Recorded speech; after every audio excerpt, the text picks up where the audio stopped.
Hello everyone, it's Jebro, and today we're going to be going over the Patriot deck. It's just a deck which is good for climbing. It's pretty good across the board. People are getting up to infinite in it. It's one of the best meta decks there's been out there for a long time. It's been very, very stable for a long time. I can't really see it going anywhere. And I thought I would bring you this deck because I got to a spot in my own gameplay where I'm like trying to get to 90 here. Like I've never got to infinite. I'm very casual and chill. I just play loads of different decks all the time. But this season I was like, I'm gonna try and get to 90, maybe 80. Well, I thought I was gonna get to Vibranium again. Then I was like, I want the Elsa Bloodstone avatar. Now I want Galactic. But Elsa Bloodstone got really nerfed. Like now it's +2 rather than +3 on the 4th card added to location. So that's kind of gone out the window. So I was like, okay, I'm gonna play a new deck, or an old faithful, which is what I'm gonna call this. And it is gonna be the Patriot deck. Now, I haven't played this version the whole time. There are just some different versions. But it's very basic. It's very simple to play, and anyone can play this deck. So if you're brand new to the game and you're wondering like, oh, I want to play this, you might actually have a lot of these cards as well. So I think Patriot, I'm not sure if Patriot, I can't remember what series it is. I think a lot of the rest of these cards are pretty easily gotten. As far as I remember, Blue Marvel, Onslaught, I think as well. And Patriot, I can't remember if he was, I got him pretty early. I don't think he's from when you start the game. So if you don't have Patriot, this build might not be the best for you, but you could just go for it with Blue Marvel and Onslaught. But it is pretty much like based around Patriot. So if you don't have Patriot, maybe this isn't the deck for you. The aim is basically, what is Patriot? Patriot gives cards with no abilities a +2 power. So what do you have a lot of cards with? No abilities. It's just like the thing. It's clobbering time. Cyclops. Let's move X-Men. These aren't powers. These are just quotes. Onslaught is doubling all your other ongoing effects at this location. So you're going to get +2 power when you put this Onslaught down.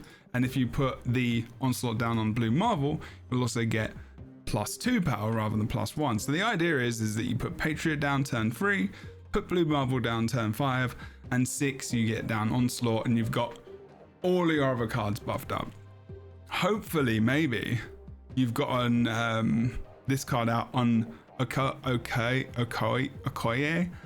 Every single time I can't say it, but it gives every card in the deck +1 power. So not your hand, the cards which are there on your screen, but in your deck they're yet to come into your hand, which is really, really nice as well. So there's an extra buffer +1 power as well. And then everything else is pretty self-explanatory, really. Shang-Chi just kills a card which is 9+ power on the enemy side. So you know that's going to be a good way to really knock down enemy big power cards. Like on the last go, you might sense a null coming out in a destroy deck, for example. There might be another, Abomination on the other team.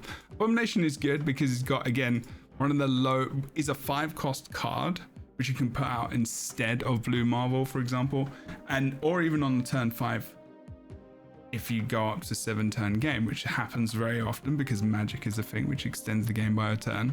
And you will be able to get a ton of extra power on Abomination. Now be careful, because obviously base Abomination is 9 power, so you got to be very, very careful. Other possible cards you can put into this are things like Brood, other cards which, have no abilities, for example. Let's have a look at no card abilities. I don't think there's many. I mean, you can put Hulk out if you want. Actually, there isn't many of other cards. Wasp is a possibility as well. Really, you could chuck that out. That could be a really low level card if you just want to shove out extra power down there. And maybe you take out one of these cards and you can put Mystique in, which can actually copy an ongoing card's ability and double up even more power. But you really do want to make sure that you can get some of these cards out, which are going to be no ability cards, so you can actually have power on the board. Like Squirrel Girl, you got the 2 other squirrels there because they've got no abilities. The ability that comes out from Squirrel Girl is on reveal, you add 1 squirrel to each location, but these squirrels don't have any abilities, so they can get out to like 7 easily, even more so as well depending on what locations you have. Cyclops gets up pretty high as well. All of these cards do, and it's just a really fun cheeky little build which is really easy to play. but it's still really, really strong because there's not many things that can kill everything across the board. Like if you've got Abomination on one location, you've probably got other cards on other locations which are already bumped up as well. So they've got to make a choice, right? Because they probably don't know Onslaught's always coming out because you're not always going to have it. Even if you put Onslaught on a location with Blue Marvel and Patriot, you've still got 4 power, you got 11 power, then you've also got +2 for each card, so you got 6, so you got 17 power on that location alone, just with those 3 cards.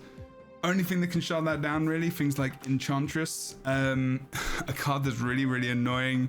Lady Deathstrike actually went versus recently, and she took out my Blue Marvel and my Patriot because she's got 4 power, so she can take out cards on the enemies on the other side of the location if they're lower in power than her, which is one to watch out for as well. So yeah, there are loads of things. Obviously, Rogue is kind of annoying. Someone will pull that out towards the end of the game. So sometimes if you can get a lot of energy last couple of goes, you can try and put these out right towards the end, but Rogue is always going to be a fun one. Otherwise, that's pretty much the build. You can probably put Hulk instead of Abomination if you really want to. You put a Magic in there, maybe instead of something like, maybe instead of a Okoye, and extend the game if you want to. It's really up to you. It's just a really simple, fun deck to play. And if you have any questions, please let me know in the comments. I'd really appreciate a subscription, a like, or a comment as well. People are watching the video, so they're just not hitting that like button, and it really does help. We've got 17 subscribers. I want to get that up to 20 if we can. Love your faces. Thank you so much for watching. This is a very casual, fun channel. I really want to see if we can get some more subs. So appreciate your face for watching. Take care and have a good one. If you want to climb, this is one of the decks to do it with, and I'll see you soon. Especially if you're new to the game as well. See you next time. We're going to have some gameplay for you. Bye bye for now.